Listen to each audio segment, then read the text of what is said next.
My name is Tully. Just wanted to say hello to everybody. It's good, y'all. My name is Z's. What up? They already know who we are. Alright. It's our second episode, right? Right, yeah. So hopefully we definitely got somebody coming back and shit. You know what I mean? I feel like you gotta say a name every time, no? Nah, you definitely do. I feel like you definitely gotta say the name, like Z's. Every episode? Yeah. Every single episode. I feel like every single episode, that's how you started off. Right, like until we get like our own like little intro, and then we like da da da da da. You know what I mean? Yeah, like I don't think you. So every episode you're like, yo, what's up? I'm Z's. Yes, every episode. All right, well, or it's Z's. Maybe not. I'm Z's. Like it's Z's. Okay. So what are we talking about today, guys? What's on the topic of discussion? Get into the bag. Get into the bag. Word. All right. So yeah, man, we just gonna discuss, just like, different ways. Get into the money. Exactly. Everybody, man. Hey. I'm surprised because usually we don't be like vibing with him on the music tip. That is a fact. Like, man. But yeah. I do like J. Cole too, but that's really like the only thing you listen to. It seems like. Yeah, which is kind of weird. And what's his name? Drake. I mean, I listened to that Pop Smoke shit too. You ain't like it? It was cool. Oh, you like that? It was alright. I feel like I'm actually really surprised. I've been singing it. I think it's catchy. It is catchy. Baby. With the one that took party? Yeah. 1 in the head. 10 in the clip. Yeah, that shit is hard. Yeah, it's alright. I'm shocked. It's right. Right. He looked a little uncomfortable while he said it. What's the name of the podcast? We can't be talking about 1 in the head, 10 in the clip. I know, right? 3. What is it? Yo, I think that's the point of this podcast, man. Like, niggas can listen to 1 in the head, 10 in the clip, and be like, yo, I'm about to put on this suit and tie and go. I mean, I've always felt that way. I didn't think you felt that way. Right. Nah, I definitely feel that way. And I think I feel that way in a sense of like, I think kids need to know that. Like, it's like okay. It's okay. Facts. Like, yeah, like when I used to take kids to the movies on Tuesdays, and when they get in my car, like I'm listening to, you know what I mean, like what is it, like 92.9 or whatever it is, like, I got the hip hop stations. They laugh at me clearly because the pop stuff on the radio ain't exactly what they banging in their headphones. Right. I've recently learned what they're listening to in DC, like in the streets of DC. What is that? This dude named Baby 50. Oh my god. Young kid. He lives around here. Hood. Like like the drill rap from Chicago. Yeah, like, that's what he does, but DC flavor. It's not bad, but it's definitely not no light shit. They listen to some like crazy hood shit. Shaggy. It's not like Shaggy. It is like Shy Glizzy. But Shy Glizzy's nice to me. I always thought he was good. Why you say it like that? That's how they say it here. Oh, word. That's how they get Shaggy. That's like Shaggy. That's my DC accent. Yeah, man. So we just went on a quick little tangent. That's fine. We only like 3 minutes in, but all right, we were. Yeah, we supposed to be talking about getting into the bag. So I don't know. For me, man, I feel like there's multiple ways to get to the bag. Personally, since it's 2019 and we have like the internet and it's at abundance like never before, there's so many different outlets.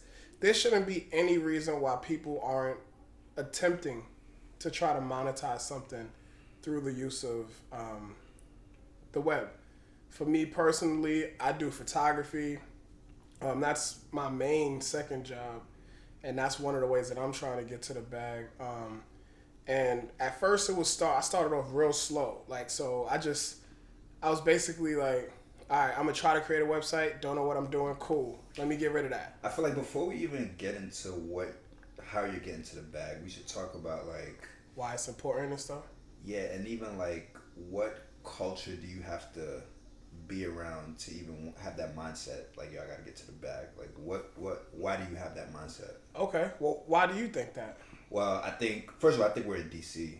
Like, Right. DC is a ambitious place to be across the board. Like, no matter what you're doing, Right. it's like, you know what I mean. It's almost, you know what I mean. It's like a pinnacle of black excellence. Like DC, Right. you know what I mean. It reminds me of Atlanta, like, you know, those types of places where, you know what I mean. A lot of people are doing cool things. You know what I'm saying. So, you off the rip, you want to kind of be in that same conversation. Like, Facts. yo, you know what I mean. These people are doing crazy things. I want to do something cool too.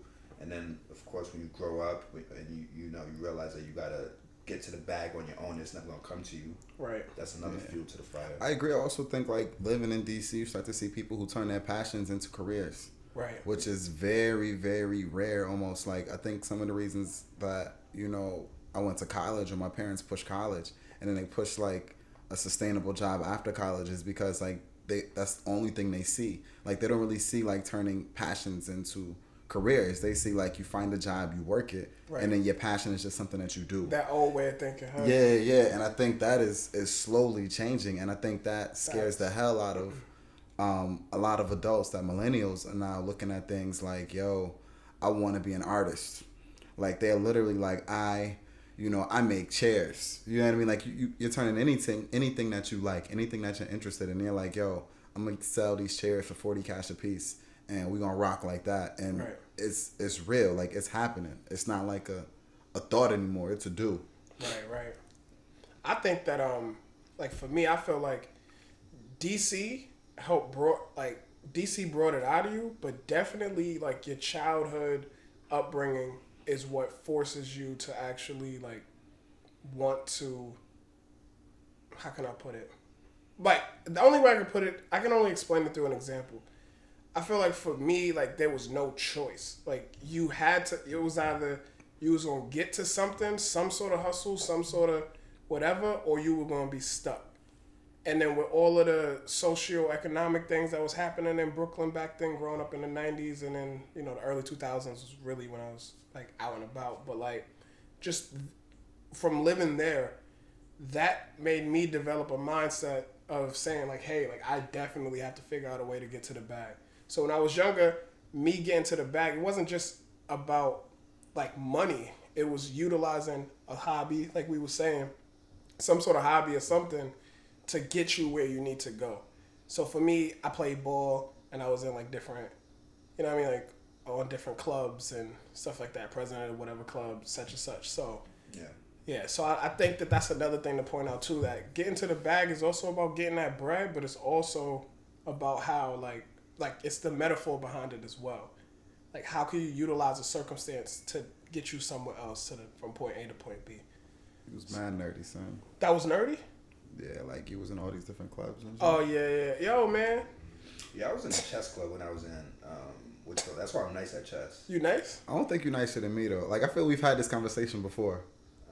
I got chess trophies. Oh, for real? Well, I don't Like, have trophies no, with plural. I have plural, as in more than one. I have like what do you call it, the medals and stuff. Yeah, the medals is like what they give the losers. I guess the only way we can solve is Right. Right. Chess tournament next week. Like, yo. You play too? Yeah. We should definitely do that. We like, can play. Yeah. I used to hit niggas with that 5 moves or less. 5 moves. Yeah. Yeah. It's like, Okay. you gotta be a bum to like lose. Like, Hey, to actually listen, lose that. don't knock me, man. You know what I'm saying? Like to actually fall for those 5. Yeah. You gotta be right. I was like, yo, a win is a win, though. Yeah, yeah. I caught people like that too back in Right. the day. Oh, yo, we could actually download. Ain't there like a chess app, like a chess with friends or something like that? Yeah, I don't like playing. Oh, you want it? Oh, you board. serious? You need a I board. like the physical Yeah, board. I need. Oh, And I got man. a chess board at the crib. Okay. Yeah. We should probably do that then. It's crazy. Is what's called bought it. Bought it back from a trip. Oh God. You already know. Oh. Yeah. You about to start crying, God? Nah, I'm not gonna cry, man. Don't It's do all that to good, me, bro. brother. It's all good. My fault.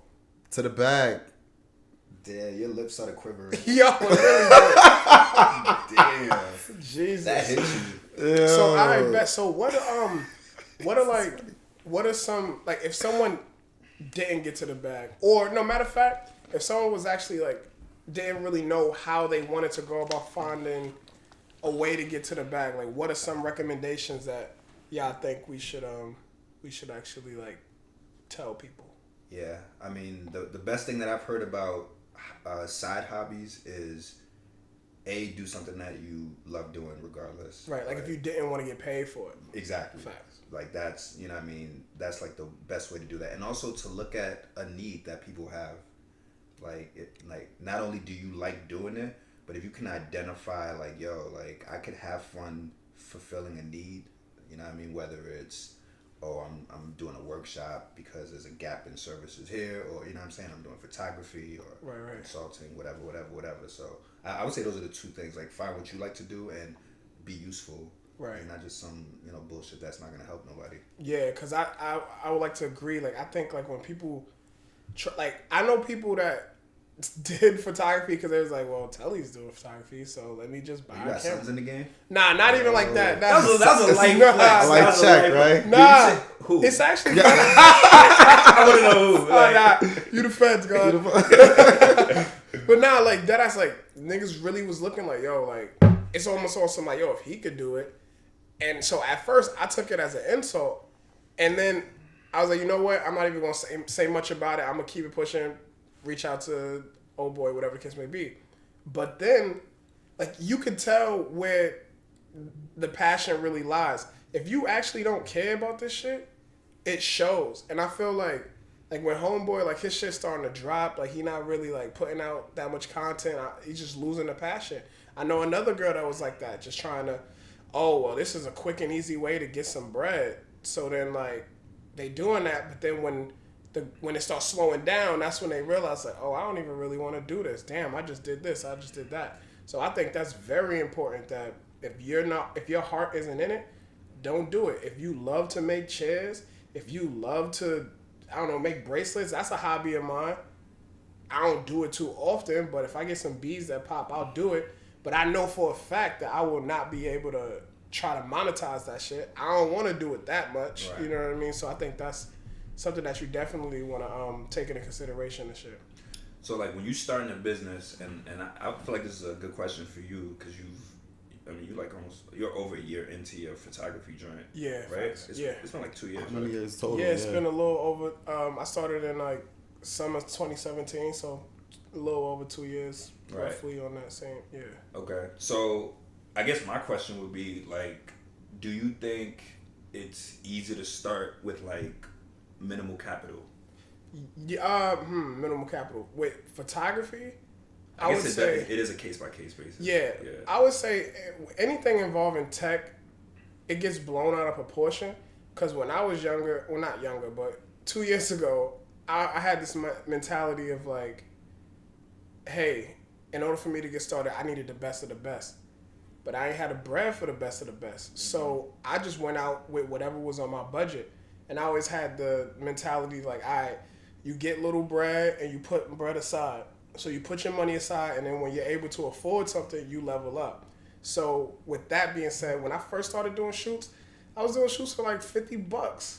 Like literally $50. Here, take all the pictures you want. Because I needed to get my foot under the ground.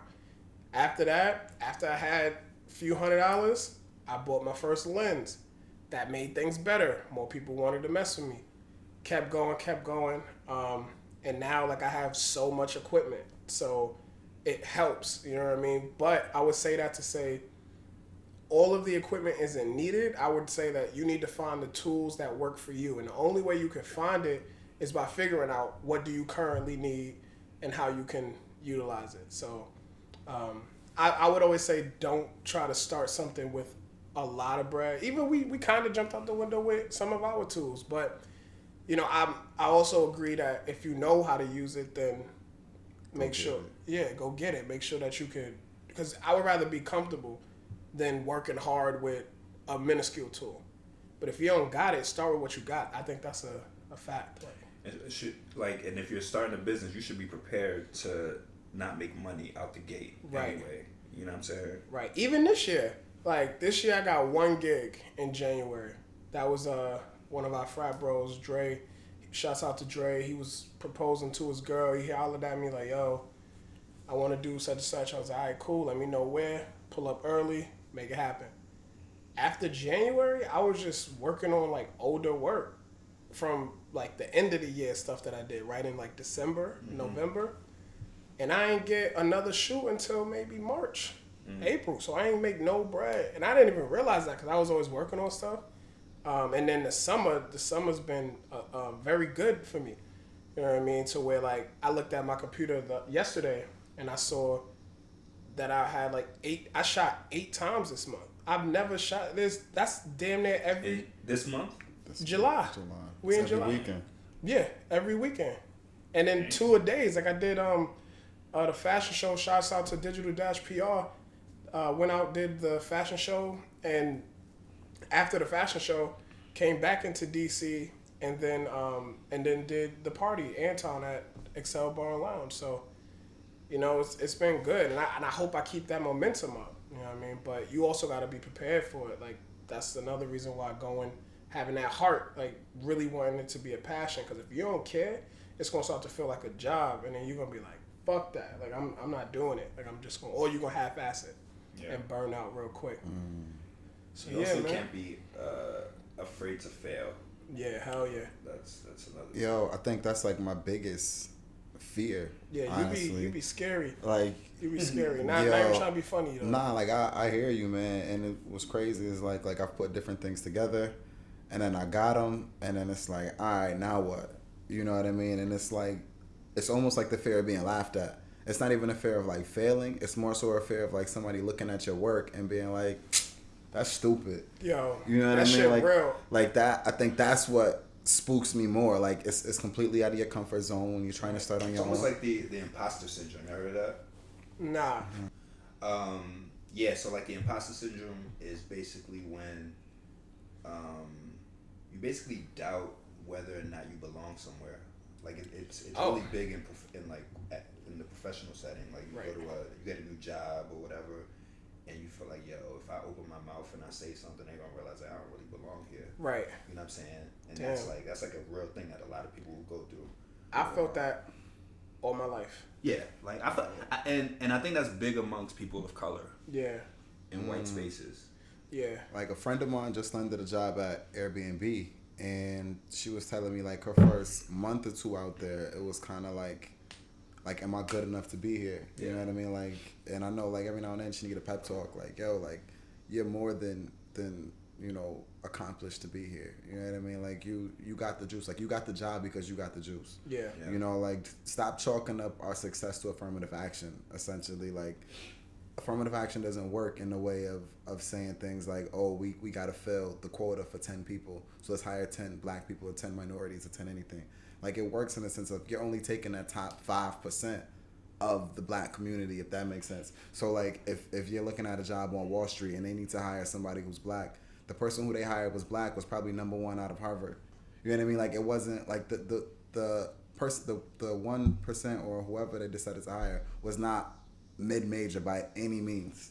You know what I mean? They were not below average by any means. Like this is the best of the best. Yeah. If they were at their own company, they would be the top of the line. They just happen to be black. Right. And I think that affirmative action has been spent in a way where people are thinking like, do they deserve this job? Should they be here? And I think that media or that hit on it makes black people, I guess, like have that imposter syndrome, because you almost feel like I don't really belong. Like they needed a quota. They had to fit whatever. But nah, like there's nepotism, there's, you know what I mean? There's positions that people get put on all the time. Yeah, I felt like that fresh out of college in my first job. I was just like, I don't know if I belong here. And the reason why was because the way I got to that job was just a trip. Like I packed my car up and drove. I printed out maps because I was like, all right, I'm gonna drive through Canada because it'll make the trip go from 7 hours to 5. My dumbass get into Canada and start driving north. I had to go, like, I started driving north to Toronto from Rochester instead of going west to get to Michigan. I ended up getting lost. My trip became like a 10-hour trip, and I got to the interview literally 10 minutes before everything was starting. And it started at 10. I got there at 10:20, but it was like networking from 10 to 10:30. And I got there, I was on the shovel looking crazy. I didn't stay at the hotel, so I was just like, yo, can I shower? They were like, no. I had to pull up to some random shit. They made me like shower in some crazy bathroom. Like it looked like a hurricane hit that room. It was a shower. It didn't have no curtains. Like the light didn't work. Like I had to use the light from the hallway to shower. The water wasn't hot, so I had to do like a quick and went and did the thing. They saw that I was visibly fucked up. What happened? Explained the scenario. I went through the shit. Then they started asking personal questions, and all I knew was like, hey, let me just talk about my life because that's what I do or whatever. Like that's who I am, and I'm not gonna be ashamed. I really feel like they took pity on me. And then the VP at the time was like, listen, you didn't score well on this part, but I love your drive and your determination, so we're going to let you rock. So coming in off of that, I had that, you said imposter syndrome? Mm-hmm. I had that imposter syndrome because I felt like, damn, these niggas just hired me because, like, you know what I mean? Like, because of all the stress that I showed that I was able to exude through. And I personally feel like they almost like, I don't want to say they took advantage of it, but at every turn, like, it was always like, oh, that's Tully. He come from humble beginnings. You know what I mean? And it was, and that aided to the. That's hard to keep hearing. Right. It was only until I left there and then came to DC, started working for Accenture, and I was like, wait, no. Yeah, granted, circumstances may not have been that great, but I still managed to get through it, and I'm here just like you. So for people that's listening, like if you're in a predicament to where you may not feel like you're like doing the best or you're the best at what you do, just remember that you're there too, regardless of whatever reason why. But I am curious though. You mentioned before we took a quick break how you be getting sometimes like you get that too, and because I as your friend, like I see it and I don't understand why. So you want to touch up on that? Like on the imposter thing, like with. You want to touch up on that? I was like, yo, I gotta ask. Yeah, you want to lie right here? Like, do a quick little. The lame nigga, like, how do you have it? Therapy you know session. Yeah. Like, what's the question? I guess I'm kind of like confused. Like, why do I have? Why do you doubt yourself? Yeah. Oh, why do I doubt myself? I think at times I doubt myself just off the strength of like. Just like you're saying, like sometimes you feel like you're not smart enough, or sometimes you feel like I don't know enough words. Like there's this big push growing up. You feel that way? At times, absolutely. Like my mom used to be like, yo, you don't read enough. You know what I mean? Like you need to read more. You need to do this. You need to do that. And my mom was a principal. And, there used to be a lot of pressure on like, oh, you don't write well. Like your writing is good. Like that was like a big thing that I grew up with. Damn. So even though like I made it through college, clearly. Yeah. I always felt like, yo, whenever I write something like it's going to be crazy. You know what I mean? Grammarly. Like it's not going to be good. Grammarly's a good tool, though. It's a plug-in. I don't know Grammarly. We should reach out to Grammarly to see if we get sponsored.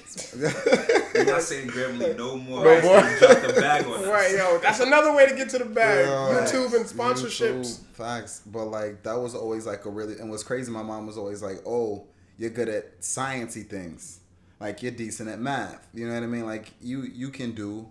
Like, you can memorize the social studies stuff. You know what I'm saying? So, like, I would always perform better in certain classes, and I would get to writing and be like, yo, like I'm going to put this essay in. The teacher's going to put a 0 on it. She don't give it back. You know what I mean? Because I would say this, like, in elementary school, my mom would be like, that didn't happen. Like, that's not real. But I can remember in elementary school, the teacher would be like, yo, go home and write a sentence with this word in it.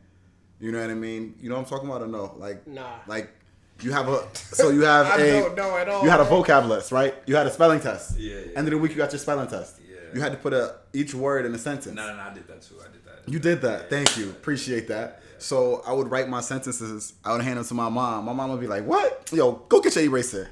Like erase all of this." Okay. Wait, Tom, you ain't have an eraser on the pencil? Nah, yeah, but that's what it'd be. I'm about to say, what type of special ed? Nah. It'd be like, yo, go get a pencil. Erase all of this. Like this is trash. Like, damn. Like, so you blaming your mom? No, I'm not blaming my mom. I'm saying like, I think that's why I have like a thing like, yo, you're not really good enough. And now like everything needs to be written down. So you know what I'm saying? I feel you. Okay. So because writing is so central to so many things. So many things, yeah. And now that like as a teacher, I got to stuck on this new role. Like everything needs to be written. Like my entire job now is based on what's written down in like a computer, not a computer, but they call it Dean's List.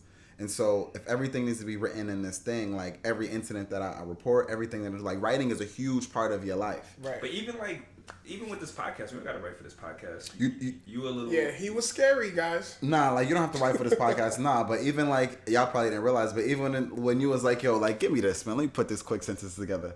Like I wrote one sentence. Nah, even but Tully in my mind, I'm like, yo, if I put that sentence together, like I'm much better like talking it out to you, Gotcha. and you put it down. So like okay. even when like I used to have a lot of like trauma over like my cover letter, and you'd be like, yo, it's not that big of a deal. Yeah, it's just one page. It's just one page. Yeah, but even still, I'd be like, yo, I don't know, like what you think about this? You know what I mean? Like the writing comes off very much so spooky. It's really interesting that you say that about writing because I've noticed that like. I don't want to say this because I don't know if this is politically correct, but I'm gonna say it. White people don't write as well as you think they do. You know what I'm saying? So like whatever superiority thing that you putting over them, they don't have that. I don't know if that's what you're necessarily doing. Yeah. I think that what you're doing is, and correct me if I'm wrong, I feel like what you're doing is like, it's like the pressure from your parents or your mom, or like you have to be viewed a certain way from her. So, I mean, it sounds to me like you just feel like you're not a good writer. Yeah, I just feel like I'm not a good writer. But why? and I feel like why? Oh, why do I feel like I'm not a good writer? I mean, maybe because everything. I mean, but you're not a good writer. It sounds. I'm not. Yeah, like yo, like, and I don't mean that in no crazy way. But you do suck at writing. Yeah. No, but like writing isn't a strength. It's not a strength. Yeah, but that's of course okay. you would think that. Yeah. Yeah. But yeah, like that's it. Like the. Yeah, like this, but that's everybody. Everybody has something that they're not strong in. Right. You just gotta freestyle it. Yeah, man. And then just another thing too, like having that the glass is half full mentality. I think that's one thing that like personally got me over. And just to like tie it all back in, get into the bag, like you can't get to the bag with a negative mentality.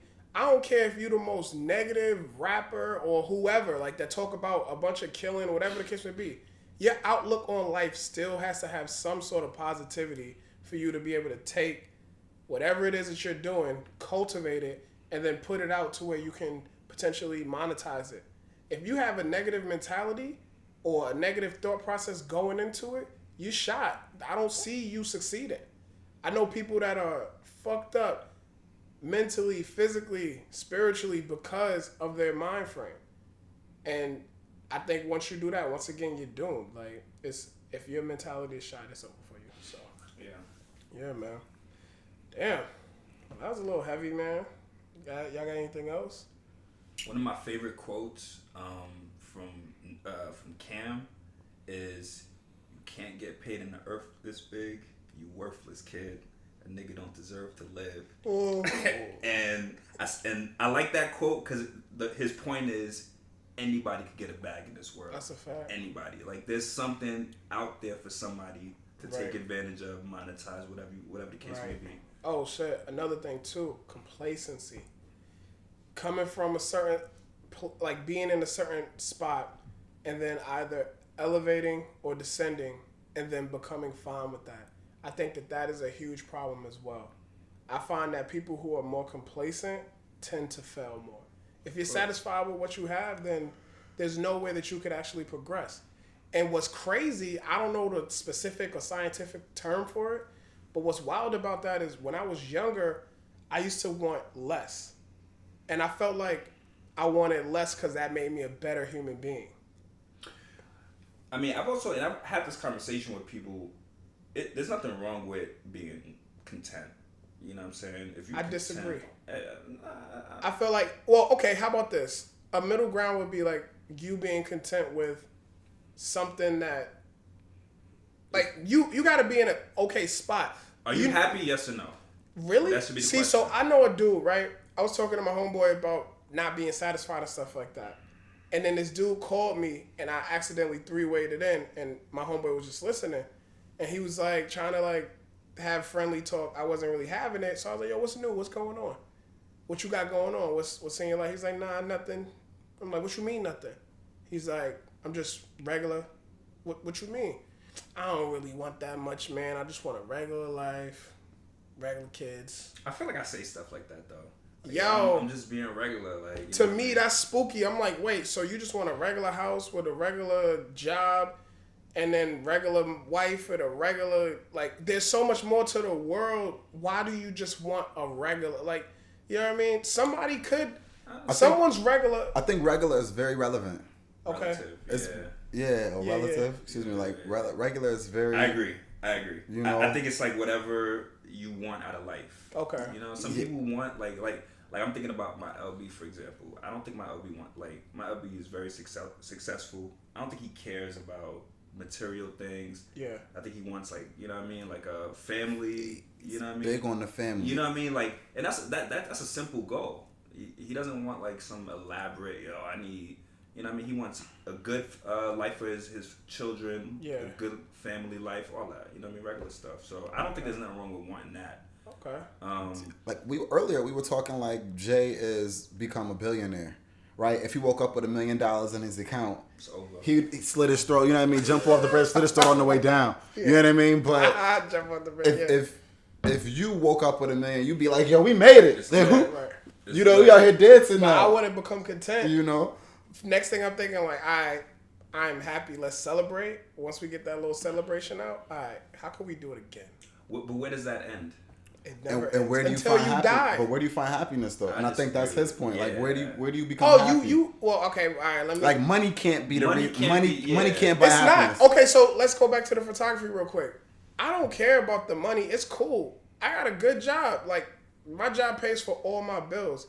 What brings me happiness through the photography is the fact that I'm helping people capture moments that are meaningful to them. So when they get old, like the couple I just shot yesterday, shout out to Antonio, when they get old and they got their kids and their grandkids, they can still have that video and these pictures of, yo, this is what we did back in 2019, 50 years ago, when they're married and all of that shit. That's what brings me joy. So I totally agree. But I think I just have a extremely progressive mind frame because I've come from having little to nothing. So that satisfaction level for me isn't really high. I'm like, this is what I'm supposed to do because this is why I was brought here. You know what I mean? But man, I got a little heated. Not heated, but a little tough. Like I think that was a good combo though, bros. Yeah. No, I think it was definitely respectable. I'm hoping like there's a young black man out there right now who's gonna hear this and say, yo, I can shoot for the stars. Like Word.